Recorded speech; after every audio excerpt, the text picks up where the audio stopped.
So this is going to be the start of the blood transfusion video. As a responsible and ethical learner, I will uphold personal integrity by not engaging in any form of cheating, unauthorized collaboration and fabrication, falsification, or any other act that compromises the integrity of this skills testing recording.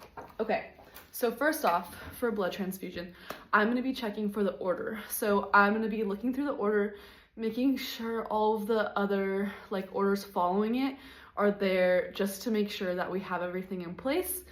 And then once I have that, I'm gonna be looking for pre-labs, just like labs for the blood transfusion.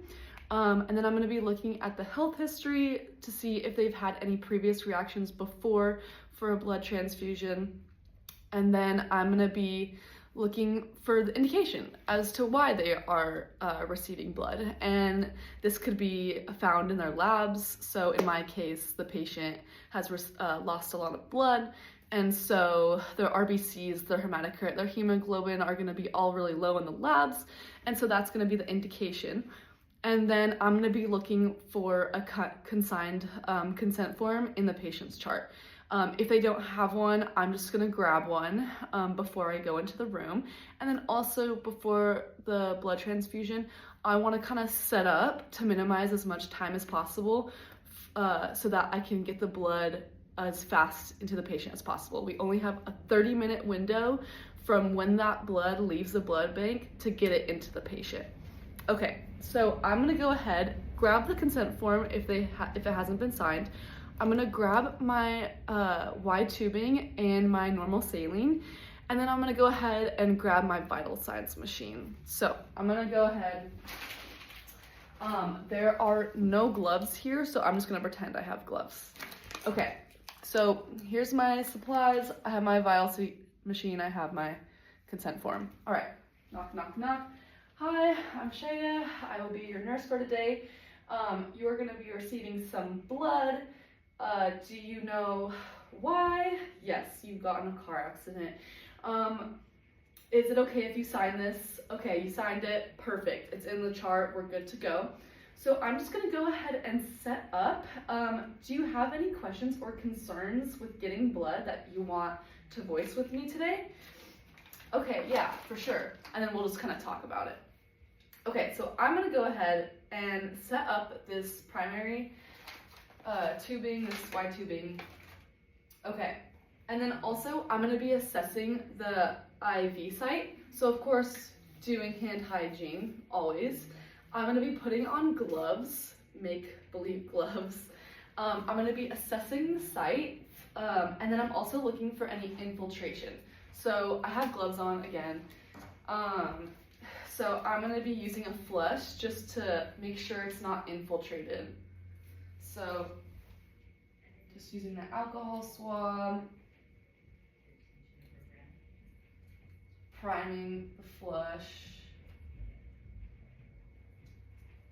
So I'm gonna kind of flush it. And then I'm also looking for blood return. There's some blood return there.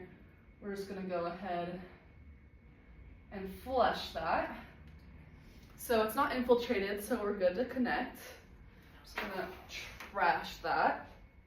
Okay, and then let's connect the wide tubing to the normal saline.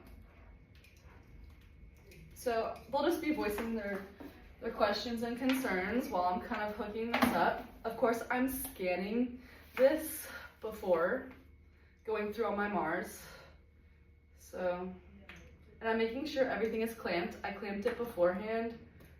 So, the wide tubing clamping. So, that is good. I'm gonna hang it here. All right, it's clamped. You know, there's a little bit of redness because we did this before. Okay, so I'm gonna actually go ahead and prime this. So I'm gonna put this into the machine here.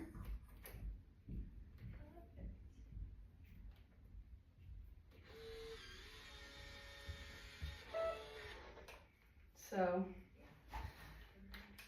putting into the machine. Okay.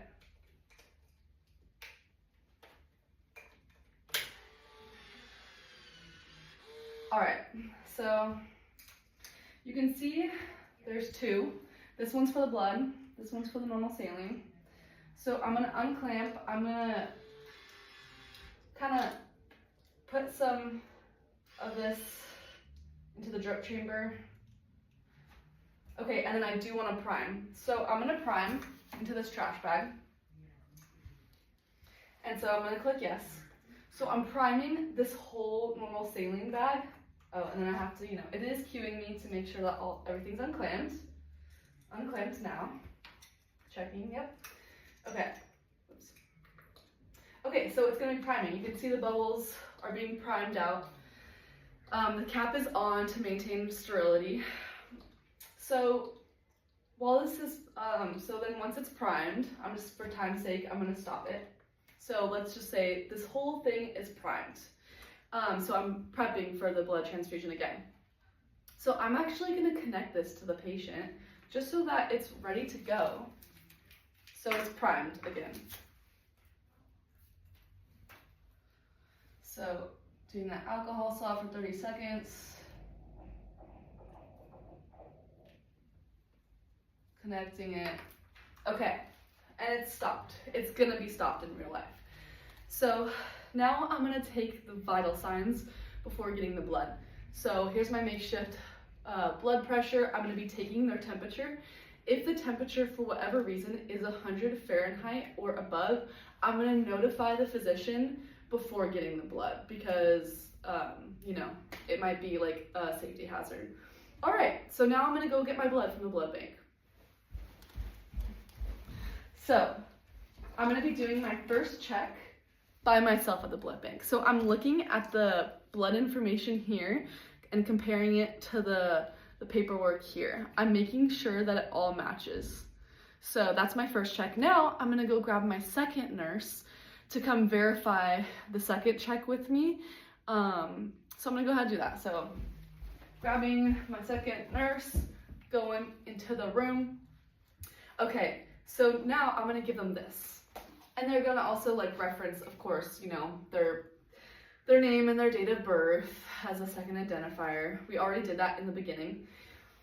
Okay, so I'm gonna go ahead and read off of the patient information and they are gonna read back to me the information to confirm it.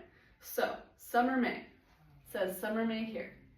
Date of birth, 1/23/1980, 1/23/1980, it says so right here too. Hughes is the MD. Hughes is the MD. B positive is the blood type. B positive says right there. Okay, now I'm going to move on to the product information. We can switch if we want to, but I'm just going to go ahead and keep doing it. So product information. 21/21/515. 21/21/515. Okay, expiration date 12/18/25. And then they're going to say 12/18/25.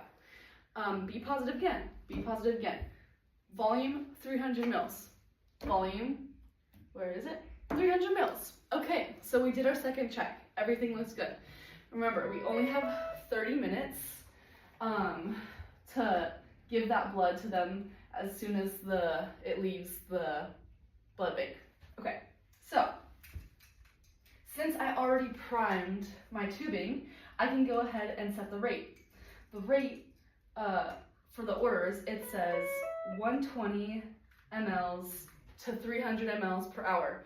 That's a little fast for a blood transfusion for the first 15 minutes because we're looking for those adverse reactions and we want to go at a slower rate. So I'm going to plug in 75 mLs per hour because that's what is usually done. So I'm going to spike my blood.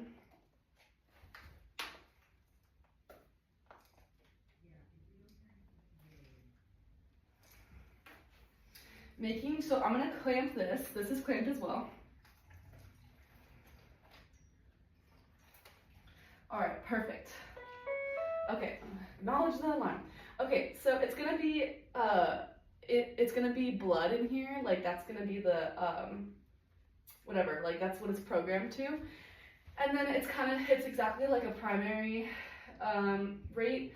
So I'm just gonna plug in that 70 mils per hour. So 75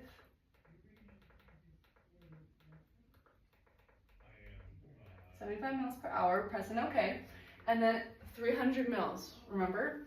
So we're gonna do 300 mils.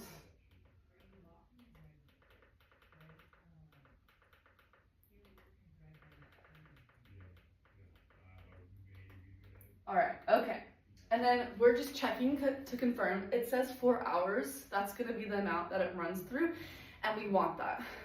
We cannot go over 4 hours because then they are susceptible to infection because this blood has been in room temp for too long. Okay, so I'm gonna go ahead and start that. I'm gonna unclamp my blood. See how it goes in here? I'm gonna make sure, you know, it's in the chamber. Okay, and then we're gonna go ahead and start that. So I'm gonna start. So see how it's transfusing at 75 mils per hour? You can see here too, it's dripping. It's just going slow. And let's see. Yeah, this is unclamped. Yeah, so you can see it's dripping in here. It's going at a slow rate because again, once that blood hits the arm, that's when the 15 minutes start.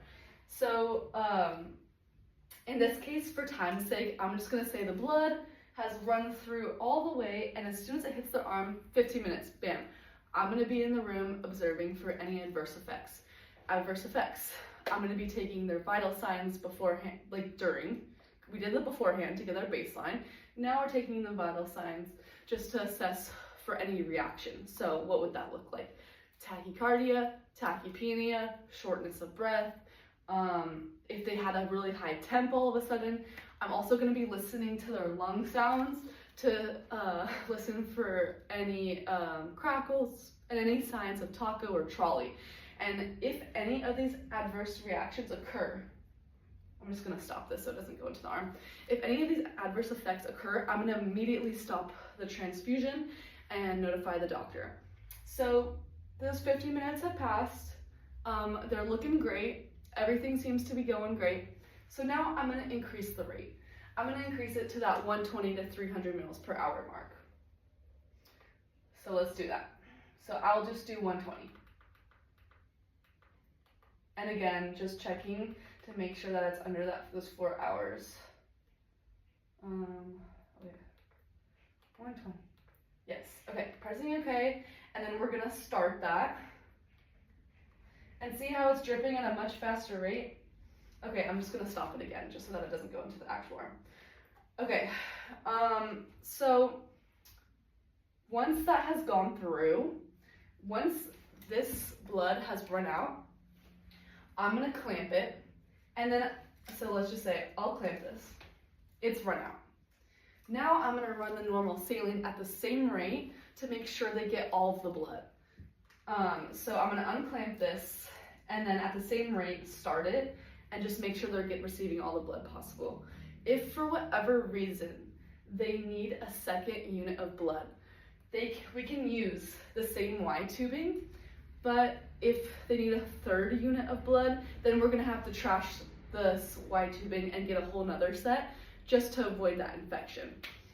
Okay, and so I'm just gonna be continuously monitoring their vital signs with the order that is given, just kind of checking up on them, and then I'm just gonna document how much blood they've received and then how they tolerated that. So if there were like any reactions or whatever. And then I'm just gonna clean up, make sure that this is disposed correctly, the blood and the Y tubing. And then I'm just gonna make sure the bed is in the lowest position, the call light is within reach. And yeah, that's my blood transfusion video.